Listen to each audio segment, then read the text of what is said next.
සීතල පින්නේ ලස්සඳ එළියේ ගයනාගේ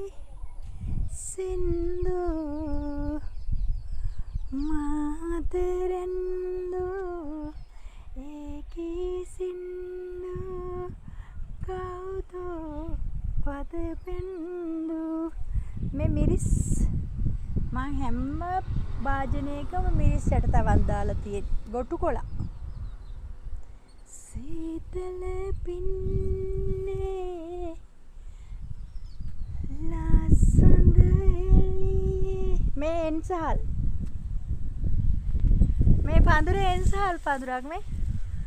මල් පිපිලා තිබ්බා ඒක හැදෙත් ගන්න අර ඇතිපෙනි හුක් අර තියෙන්නේ මගේ ගෙදර මේ පැත්තේ තියෙන හුක් පඳුරු එව්වා වේලෙන් ගිහින් තියෙන්නේ